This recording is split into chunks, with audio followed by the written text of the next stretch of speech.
1, 2, 3. I'll explain what this is. Reveal. I didn't have that much time. Is that a sofa? Or that is a 6 on a recliner. A lazy boy? On a lazy boy, because that's where he needs to go now. Bruh. Hang it up, my guy. So here's a look at the game by the numbers. United States dominating in possession, only managed 6 shots, so 3 of those on target, but a solid effort. Overall, we're feeling pretty good about it. So on that note, let's do some player ratings, shall we? Let's do it. On a scale of 1 to 10, so 1 being Let's do the player 4. grades. Right? Ratings. This is not ratings. grades. I thought we were going with 10. grades. No. Yeah, okay. I'm thinking ABC. That's what it says in our rundown, but everything's been a little chaotic No, but today. okay, let's do yeah. ratings. Yeah, we're doing ratings. That's what I was told. Cool. Right. From our producer. 1 through 10. Okay, so we're going to start with Tanner Tessman. What are we giving Tanner Tessman? We should have music. Ready? 1, 2, 3, reveal. Okay. Okay, we're all kind of in that range. All right. Oh, I forgot to do the bubble letters. I didn't go crazy today. I forgot. Yours is great, though. This is our side, you know? Yeah, exactly. Okay, so 8. why an 8? I thought he grew into the game well.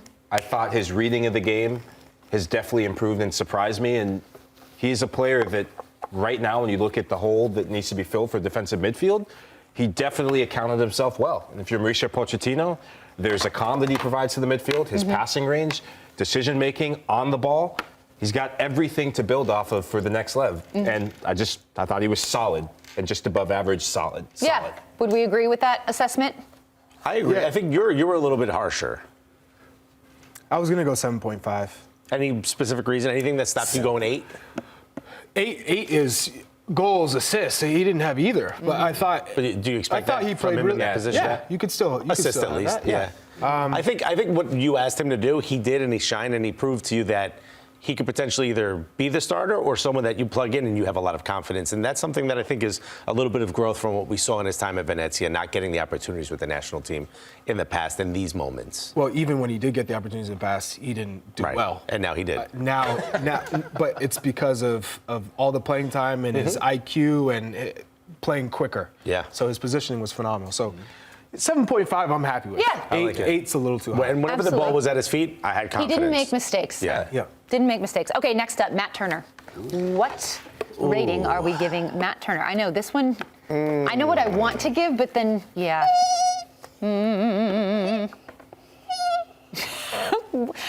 I think this is Squeaky. tough because when you think about the game he played, Yeah. there's some positives, there's some negatives. Okay.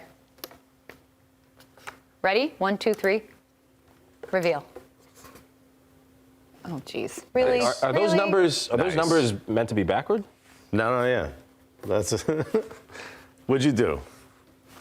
Chuck, you and I are 8, in sync. 9. Okay.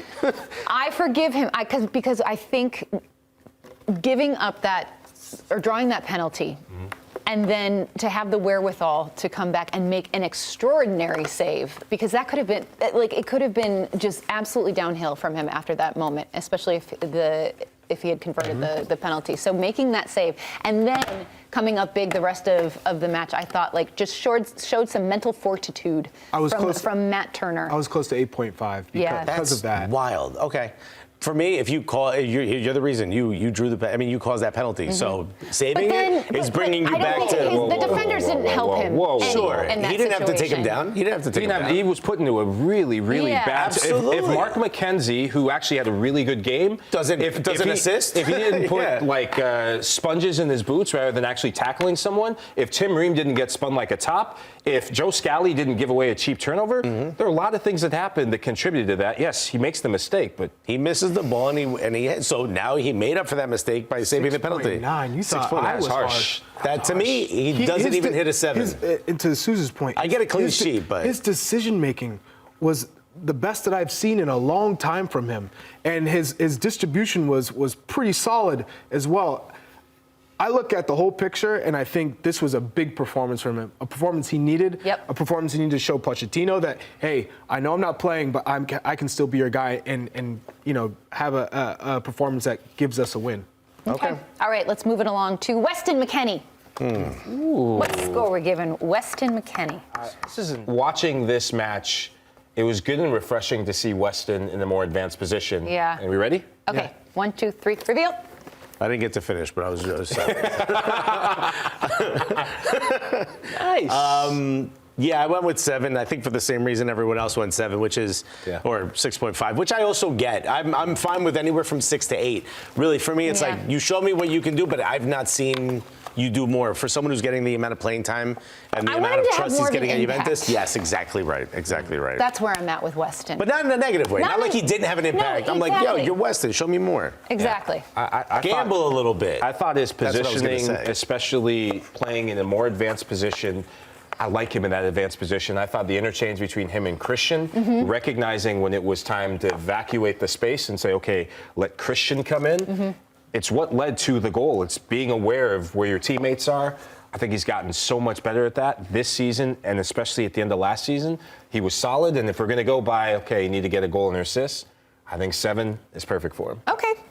We ready to move along? He Do you found good agree? spaces. Anything to add, Chuck D? No, he found good spaces, I think. Playing in higher up the pitch was good, but then when Cardoso went out, because Tillman came in, it kind of threw off the balance a little bit, and he was forced to come back a little bit more. Okay, fair. All right, next up is Mark McKenzie. 1, 2, 3, reveal.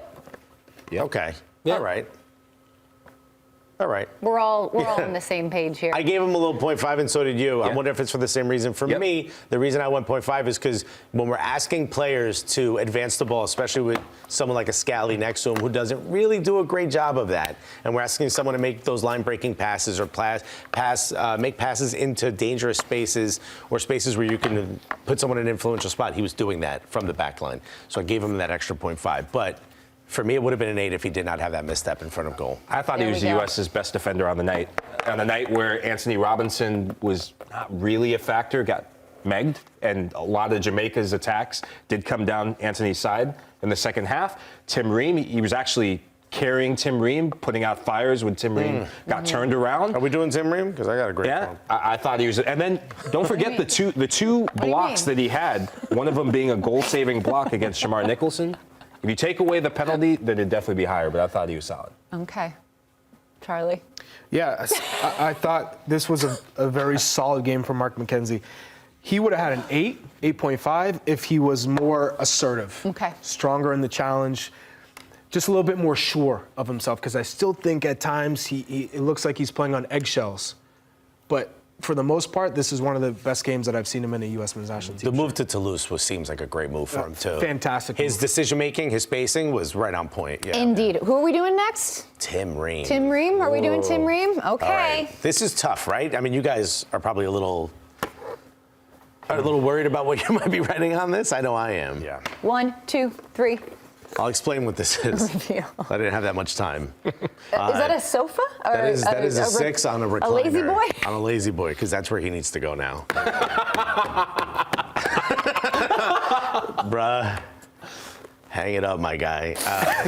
I get maybe it's the being the leader and the organizer on the back line, but I don't know why he's still getting run out in this team. I want to see someone else put in that position because I don't think Tim Ream is going to be your guy in the World Cup. And you saw just when you have athletic players around him that he has to defend against, and again, he's an incredible player, and I want to give him his flowers for how great he's been for the U.S. men's national team, but he's getting run past at a rate that doesn't help the rest of the defenders. 100%. So for me, that's a 6, bro. I'm keen to know why 6.5. That's surprisingly high. Because of his positioning, and when Jamaica aren't on the front foot and putting pressure, he's the calming presence still at the back with the ball at his feet. Facts. So that's that's a positive Yeah. in that aspect. We've always known Tim Ream cannot be isolated. We talked about this back 3. If he is isolated, that there's trouble. But he shut down Leon Bailey a number of times in the one-on-one situation. He read the play well, so could it have been better? Absolutely. 6.5 because I still think there's value with him there. Against better competition that isolate him in maybe a 1-2? Yeah, but we're talking about better competition. We're talking about Jamaica now. I will say that of all the defenders, and I said Joe Scally was the one that we were like, he was the one that I was watching in the second half thinking, Oh, man, he looks a bit wobbly. I agree with you in possession. When the game's in front of him, that's where he shines. Yeah. But as soon as he has to turn and go backwards, there were a couple just 50-50s. The ball would bounce on a horrific pitch where he looked shaky. And I'm with you, Alexis. I think he's serviceable, and he was serviceable on the night, but he looked vulnerable, more vulnerable than I've seen him for the U.S. men's national team in a while. There were just, I feel like there's always several moments in the match with Tim Ream where his age just betrays him. You know, it's like, and you see that. And I know that Pochettino probably appreciates the leadership that he brings and that veteran presence, but I think it's time. It's time we got to move on. And you saw it in moments. He's got his foot on the ball. He's pointing where players be. He does have that organizing stuff, but like when he's on that back foot, it's a bad back foot. It looks like me out there. I mean, it's not a good thing.